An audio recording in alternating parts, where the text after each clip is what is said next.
बिस्मिल्लाहिर्रहमानिर्रहीम। Dear student, इससे पहले मैंने आपको एक्सरसाइज 2.1 स्टार्ट करने से पहले ये बताया था कि किसी भी इक्वेशन के रूट्स की नेचर जो है वो डिस्क्रिमिनेंट के ऊपर डिपेंड करती है, और डिस्क्रिमिनेंट जो है वो होता है b² माइनस 4ac। और वहाँ पे मैंने आपको 5 कंडीशन दी थी कि अगर आपने रूट्स को इक्वल प्रूव करना है तो b² माइनस 4ac 0 के बराबर होना चाहिए। अगर रियल है तो b² माइनस 4ac को ग्रेटर देन 0 होना चाहिए। अगर रैशनल है तो ग्रेटर देन 0 भी होना चाहिए और परफेक्ट स्क्वायर भी होना चाहिए। अगर ग्रेटर देन 0 है but not a perfect square then roots are irrational. अब यहाँ पे क्वेश्चन नंबर है 3, 2.1 का question number 3। For what value of k the expression k² x² plus 2 into k plus 1 into x plus 4 is a perfect square. अब बेटे यहाँ पे पहली बात ये है कि हमें एक्सप्रेशन गिवन है और कहते हैं इसके लिए ये परफेक्ट स्क्वायर है। जब भी कोई परफेक्ट स्क्वायर होता है, कोई भी एक्सप्रेशन जो है वो परफेक्ट स्क्वायर होगा तो उसके जो फैक्टर्स बनेंगे वो दोनों जो हैं वो सेम बनेंगे। अब इसमें एक्सप्रेशन से रूट कभी नहीं आते, ये याद रखिएगा कि रूट्स लाने के लिए हमारे पास इक्वेशन होनी चाहिए। जब हम उसके फैक्टर्स का प्रोडक्ट निकाल लेंगे तो then each will be equal to 0 कर लेंगे तो हमारे पास वो रूट्स से, इक्वेशन से या फैक्टर से रूट्स आ जाएंगे। अब सपोज करें हमारे पास ये एक्सप्रेशन है x² प्लस 6x प्लस 9। अगर मैं इसको फैक्टराइज कर लूँ, इसके फैक्टर बनाऊँ तो ये बनेगा 9 के पेयर बनाएंगे, 3 3 जार 9, 3 प्लस 3 अगर करते हैं तो ये बन जाएगा 9 और प्रोडक्ट बन जाएगा 6। हमारे पास इसके ये फैक्टर बन रहे हैं। अब मैंने आपको पहले बता दिया कि एक्सप्रेशन से फैक्टर बनेंगे लेकिन रूट्स नहीं आएंगे।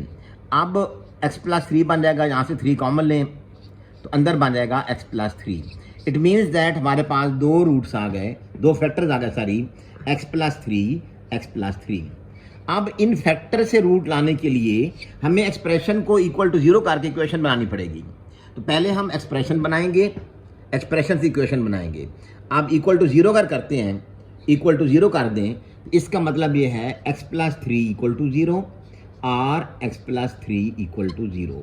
तो हमारे पास x की दो वैल्यूज आ जाएंगी, x के दो रूट्स आ जाएंगे -3 और -3। लेकिन सोल्यूशन सेट में हम एक बार लिखते होते हैं क्योंकि सेट के अंदर रिपीटिशन ऑफ एलिमेंट्स नहीं होती। अब इसमें हमारे पास ये जो एक्सप्रेशन है इसमें कहते हैं ये परफेक्ट स्क्वायर है। अब परफेक्ट स्क्वायर का मतलब यह है कि इसके रूट्स इक्वल हैं। तो हम यहाँ पे लिखेंगे गिवन इक्वेशन इज, हम एक्सप्रेशन से इक्वेशन बनाते हैं। Given equation is k² x² plus 2 into k plus 1 into x plus 4 equal to 0 करेंगे तो we will get an equation. अब इसमें लिखें here a is equal to k², b is equal to 2 into k plus 1 and c is equal to 4 and we have to find the value of k।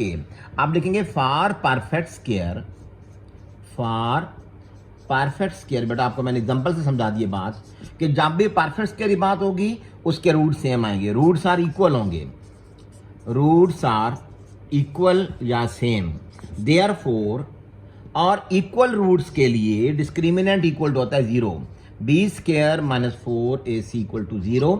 b की value put कर देंगे 2 into k plus 1 whole का square minus 4 into k की जगह a की जगह k² और c की जगह 4 इक्वल टू 0।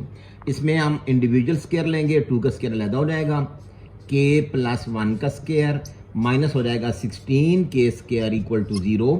इसका मतलब है ये बनेगा 4। इसका फार्मूला ओपन करेंगे k² प्लस डबल करेंगे 2k plus 1 minus 16k² equal to 0। यहाँ से 4 कॉमन भी ले सकते हैं, 4 कॉमन ना ले तो ब्रैकेट को ओपन भी कर सकते हैं। 4k² plus 8k plus 4 minus 16k² is equal to 0। इसका मतलब है हमारे पास अब बनेगा -12k² plus 8k plus 4 is equal to 0। इसमें हम -4 अगर कॉमन ले लें यहाँ से तो स्टेटमेंट बन जाएगी 3k² minus 2k minus 1 equal to 0। ये बनेगा -4 नॉट इक्वल टू 0। सो जब हम इसको 4 के ऊपर डिवाइड कर देंगे, 0 के ऊपर 4 को डिवाइड करेंगे तो ये बनेगा 0 बाई -4। हमारी स्टेटमेंट बन गई 3k² minus 2k minus 1 equal to 0। अगर इसकी पेयरिंग की जाए 3 1 जार 3, अब हमने k की वैल्यू निकालनी है। 3 1 जार 3, 3 में से 1 निकालेंगे तो हमारे पास 2 आ जाएगा, माइनस 1 इक्वल टू 0। इसके पेयर बन गए 3k² minus 3k plus 1k minus 1 equal to 0। 3k common तो ये बनेगा k minus 1 plus 1 common, k minus 1 equal to 0। दोनों फैक्टर सेम आ गए, k माइनस 1 एक कॉमन आ गया, ये बन गया 3k प्लस 1 इक्वल टू 0। इसका मतलब है k माइनस 1 इक्वल टू 0 और 3k plus 1 equal to 0। k की बेटे एक वैल्यू आ जाएगी 1 और यहाँ से आ जाएगा 3k is equal to minus 1, तो k की वैल्यू आ जाएगी माइनस 1/3। तो ये हमारे पास वो वैल्यूज़ हैं। अगर हम स्टेटमेंट के अंदर k की वैल्यू 1 पुट करेंगे तो हमारे पास परफेक्ट स्क्वायर बनेगा। अगर हम k की वैल्यू माइनस 1/3 भी पुट करेंगे तो ये एक परफेक्ट स्क्वायर बन जाएगा। So these are the values of k।